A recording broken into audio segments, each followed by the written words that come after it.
Hi, this is Justin Colletti of Sonic Scoop, and thanks for joining me for this week's episode of the Sonic Scoop podcast. And today, we're going to be talking about one of those things that is so difficult for producers and engineers when they're just starting out, and not really when they're just starting out, often for years and years.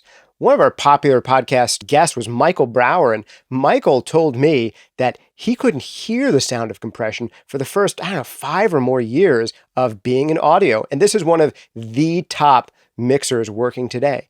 And his story is not uncommon. Compression is often the last thing that most of us figure out when we get into the audio game. I am going to give you today a set of foolproof tips for really starting to hear the sound of compression. And once you start hearing it, you'll never stop hearing it. You could leapfrog ahead of, yes, even the great Michael Brower and me in your learning experience by following this strategy. It is a pretty simple approach, and it requires listening. It is going to require a little bit of work on your part, but I think you're cut out for it. Man, this is a powerful technique. I've only shared it really in depth before in my Mixing Breakthroughs course, but I'm going to give it to you right now because it's just something I need to get in the hands of more people so people can really get started, hit the ground running, and feel more comfortable and confident using compressors. When are we going to get into it? Right the heck now, because I'm going to shout out our sponsors a little later on in the podcast. A lot of people have been liking this format, so stay tuned, and later I'll shout out Soundtoys, sponsoring once again, one of my favorite plugin companies, Focusrite, I'm talking through one of their Colletti pre's right now, and Eventide. We'll talk about them later on, but for right now, let's get right into compression. Okay, so one of the most popular videos I've probably done so far on our YouTube channel is one from a few years back. I think it's called Mastering Your Compressor, Attack and Release Settings. And I think one of the reasons that video is so popular is because a lot of people, when they're learning compression, the attack and release stuff comes last. A lot of us figure out threshold and ratio early on, and we get a sense for that, right? Your threshold is the point at which your compressor kicks in. Anything that goes above the threshold is going to get compressed. Your ratio is how much we're compressing. The attack and release is a little nebulous to people, but you can think of it as the attack being how quickly the compressor kicks in, whether there's like a delay before it really starts compressing. And the release, you can think of how quickly the compressor lets go, whether it lets go and stops compressing right away, or whether it is compressing for a while longer. Those are our basic controls on any compressor. Some compressors don't even have these controls. Vintage style ones, they have them kind of under the hood fixed, but pretty much any plugin you open now is going to have all 4 of these controls. And the reason that attack and release video is so popular with people, it's not only because I do a fairly decent job of explaining how they work and how you might want to set them, but because there's an insight there into hearing the sound of compression the first time. And once you start hearing it, you're never going to stop hearing it.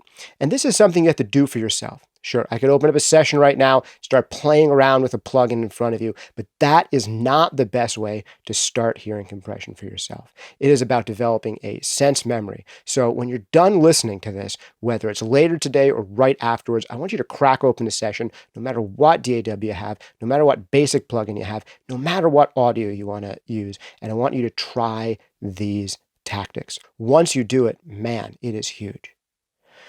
Okay, so to hear compression, to learn to hear it really well and notice all of its subtleties, the biggest thing you've got to start doing is abusing compressors. I mean, do all the things you're not supposed to do with them. And do it, when you're not under the gun, when you're not on the clock, when you're not getting paid to futz around. This is like personal development time, learning to hear a compressor, okay? So you're going to open up a session, and this is actually a great thing to use is something like drums or a finished track, preferably an unmastered track, but even a commercial release will do. So if you have an old mix of yours that's not mastered, opening that up is great, or a fairly dynamic commercial mix, open that up, put a compressor on it. And the way you're really going to start hearing compression is by limiting the number of variables you play with on your compressor at once. All right, so here's the game. You take your track, you put the compressor on, and you want to bring the threshold down so the compressor is kicking in very often. Every once in a while, your signal shouldn't be passing the threshold, so there should be some give and take, right? It shouldn't be just pegged 100% compression all the time. You want to put it to a place where you're really starting to get some compression. And then you want to turn your ratio up. Maybe turn it up 4-to-1, 6-to-1, 10-to-1. So it's starting to act a little bit more like a limiter. So now you should be getting a lot of compression. I don't care about the other settings right now. You're just going to dial in a decent amount of compression. You don't want the threshold so low so the compressor is just pegged, 100% compression all the time, but so that's letting go every once in a while, but most of the time you're getting significant compression on peaks. And the first thing I want you to do is set a really fast attack time and a medium fast release time. How fast is a fast attack time? As fast as it will go. How fast is like a medium-ish release time? I don't know. Somewhere between 60 milliseconds and 100 milliseconds is medium-ish. Okay, so somewhere in that range.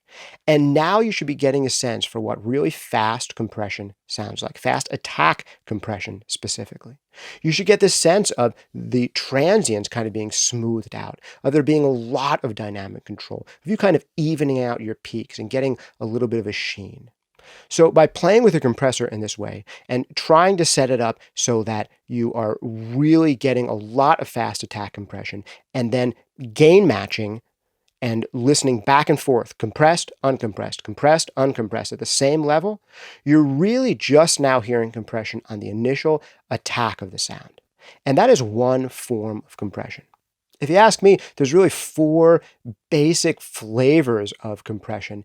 And the biggest signatures here, and the thing you have the most control over as far as tonal shaping, is your attack and release times. And now you've just heard one of these basic styles of compression, and that is fast attack compression. All right, the next thing to get a sense memory for is what slow attack compression sounds like and how this sounds different from fast attack compression. So now you want to go through the same exercise, setting your threshold and your ratio and just slowing your attack down until you're dealing with a really slow attack time. What's a really slow attack time? Anywhere from 30 milliseconds to 100 milliseconds could be seen as a really slow attack time. And this is a totally different sound. Now, be aware, once you've adjusted your attack setting, you're probably going to need to adjust your threshold and bring it down lower. So the slower your attack is, the lower you generally need to adjust your threshold for your compressor to kick in. And now you want to develop a sense memory for this. Try to gain match it, try to level match it to reduce the variables and listen to original sound, a lot of compression with a slow attack time. Original sound, a lot of compression with a slow attack time. And then compare these two sounds. What did the really fast attack compressor sound like? What did the really slow attack compressor sound like? And that is the first variable you should try to get some sense for. My tasting notes or listening notes here is that when I'm hearing fast attack compression, I'm hearing a smoothing of transients. I'm hearing more control. When I hear a slow attack compressor, I'm hearing things leap out at me a little bit more through the speakers. I'm hearing more punch, more articulation, more clarity, more bite, more thump, but maybe less control and less smoothness. And that is honestly enough for one day. If you can play around with that for 15 minutes, 30 minutes, and play around with these controls, level match them, hear original sound, slow attack, fast attack, and hear it on a variety of program material, man, you're developing sense memory for this stuff. This is so much more effective for you actually learning what a compressor sounds like than any of the YouTube tutorials in the world where you're watching someone mouse around on screen and set compressors for you. Because to be honest, come on, if someone was to make this video for you, it would be incredibly boring and it would get 0 views. I'm literally talking about you sitting there for 15 to 30 minutes and just experimenting and just listening and just going through this meditative process of, okay, what am I listening for? What are the differences? What am I hearing? Why does it sound like on this up-tempo track? Why does it sound like in this slow track? Why does it sound like this bass guitar? Why does it sound like on this set of drums? This is the most effective way to learn how to do audio stuff. It's not watching other people mouse around on the screen and mix for you. Okay, so now once you've done this and you're sold on this, now we can add in release settings. So now take your fast attack compressor settings, and I want you to play with a really fast release and a really slow release. What's a fast release? I don't know. Anything below 65 milliseconds, 60 milliseconds-ish is faster in the release department. What's a slow release? I don't know, anything a little longer than 60, 70, 80, 90, 100 milliseconds, those are slower release times. What's a fast release and a slow release depends a little bit on the program material, the tempo of the stuff you're working on. But here are your listening notes for hearing the difference between a fast release and a slow release compressor. The faster that release gets, the more apparent level you're going to get, the more volume you're going to get, the more articulation you're going to get, the more aggression you're going to get. Fast release compression, man, it can really help you raise the apparent volume of a track. It can really make some details come out. But if you push it too fast, you might start to get a kind of trashy and distorted sound. On the other side, as you set your compressor's release slower and slower, you'll start to smooth out the sound more and more. And you can start to get a little bit more control and a little bit more of a feeling of evenness. But as you slow it down too much, you can make the track kind of boring and lifeless, like it doesn't breathe. And if you slow it down way too much, well, then you just have really lousy, haphazard compression settings where your compressor hasn't even recovered and stopped gain reduction by the time the next major hit comes in. So that's something always to be wary of, is in general, you want to set your release time so that your compressor is pretty much recovered by the time the next dominant hit that's going to pull down the compressor comes in. And once you have it in that neighborhood, then you're playing around with, well, do I want things to sound a little smoother? Then I probably want a slower release. Do I want things to sound a little bit more aggressive? I probably want a faster release. Do I need more level? Probably a faster release. Do I want a little more trash and grit? Probably a faster release. Do I want things to be a little bit smoother and more transparent? Probably a slightly slower release. Up until a point, the point when it starts sucking. And you can make any type of compression suck, okay? But this is the big thing, is once you start to hear those four things, what a fast attack compression sounds like, what a slow attack compression sounds like, what a fast release compression sounds like, and what a slow release compression sounds like, well, now you've got the keys to the kingdom for setting compressors. Because no matter what, whenever you compress something, you are going to be shaping its envelope and altering its tone a little bit. So I want you to do is when you go in and compress stuff, think about what you want out of that compressor before you're setting it. You're going to end up changing the envelope. So ask yourself before you even set it, in what way should I change the envelope? Is there too much transient stuff here? Is it too kind of out of control and dynamic? Well, maybe I want to smooth things out with a fast attack compressor. And then figure out the release time from there. Maybe you say, there's not enough life here. It's just, it needs to come forward. It needs to come at me more. I need to get some more punch and articulation out of it. Well, maybe a slow attack compressor is the right thing. And then you can figure out the release from there. Maybe you're saying, I want to go for a really kind of trashy, aggressive, in-your-face sound. Probably going to go for a really fast release compressor with one of those attack profiles. Oh no, I need things to be a little bit more smooth and controlled. Maybe a slower release. But me just saying these words at you isn't enough. You watching me mouse around with the compressor, playing around with these things, isn't going to do it for you either. What's going to do it for you is to sit down and do this exercise. And I swear, you do this exercise one time for 15 to 30 minutes, your ability to hear compression will be changed for the rest of your life. You do it 2 times for 15 to 30 minutes, well, now you're really implanting it. Now you're really developing a sense memory. You do this a handful of times. I mean, once a week for the next 4 weeks, take 15 to 30 minutes to increase your ability to hear compressors. You will hear them better. If you're accustomed to listening to your mixes or your work in a car stereo or in headphones on a commute to double check things, consider printing some extreme settings. Fast attack compressor, slow attack compressor, fast release, slow release. Consider printing some extreme settings and then listening to those in your car or on your commute or your alternate stereo system. And remember to do this with pretty extreme settings. You need really 4 to 10 dB of compression at least at first to start hearing these changes.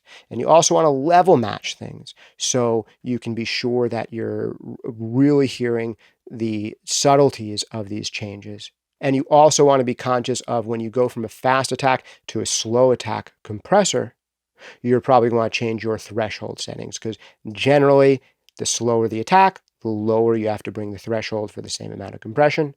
The faster the attack, the higher up that threshold can be to get the same amount of compression. A few shout outs here. One is to the course Mixing Breakthroughs. And the teaching methodology in Mixing Breakthroughs is kind of like this. It's exercise driven, where I kind of become your mixing coach. So if you do this exercise and you find yourself saying the next day and the next week and the next month, whoa, I can hear compression now better than I ever could before because I actually did this exercise instead of just watching mix tips and watching other people mix on YouTube. I actually did something and now I'm better at mixing and hearing audio stuff. Well, that's the point. That's what the whole course Mixing Breakthroughs is like. If you do this exercise and you have great results with it, I recommend checking out that course, mixingbreakthroughs.com, because it's all about huge breakthroughs like this that you can get very quickly by putting into practice some exercises that will make you leapfrog your current audio abilities. Other big shout outs, Focusrite. I'm talking into one of their Claret interfaces right now. Sounds great, built like a brick. Man, I've had Focusrite stuff for like decades. I think my first thing was the ISA 428 preamp. I think I still have that guy. And they make some really high quality stuff from the least expensive Scarlett series interface range, one of the most popular interface ranges ever, all the way up to their high-end RedNet series. Also, big shout out to Sound Toys. If you want to hear some crazy compression, check out Sound Toys compressors. My goodness, the types of crazy compression you can do with Sound Toys compressors. Also, Eventide, they make a totally overlooked sleeper hit of a compressor called the Omnipressor. It is a wild, unusual sounding compressor that you're definitely going to hear when you use it. It's part of their anthology bundle. They've been making super forward-looking effects for like the past 40 years. Hey, have you liked this shorter podcast format? If so, let me know about it in the comments below. And while you're down there in the comments below, say hi, okay? I'm a person, I'll read them. And if you have questions, type them in there. Also, if you're not on YouTube, if you're listening to the audio-only podcast version of this, shoot me an email, podcast@sonicscoop.com if you have questions. And another thing, if you want to hear me mess around with some of this stuff and actually EQ things and compress things in front of you, well, I actually have a video just come out about, I think I'm using Isotope's Ozone and showing you some mastering tricks and tips inside of there. But I can also maybe start to do this on the podcast. Do you have a problem track you need help with? Think about sending it to me at podcast@sonicscoop.com. Or if you want me to master one of your tracks and then share the results on the podcast, man, I could see doing a mix rescue series as part of the podcast. Few people seem to like this idea. So if you have tracks you want me to do some audio magic to, consider sending them to me at podcast@sonicscoop.com. And if you can't wait and you need to hear me mousing around and compressing things for you, you can check out my full-length course, Mastering Demystified, or a whole bunch of other videos here on YouTube where I actually do break open the DAW. For now, this has been Justin Colletti of Sonic Scoop for the Sonic Scoop podcast. Thanks for hanging out with me. Go get compressing and tell me how you did.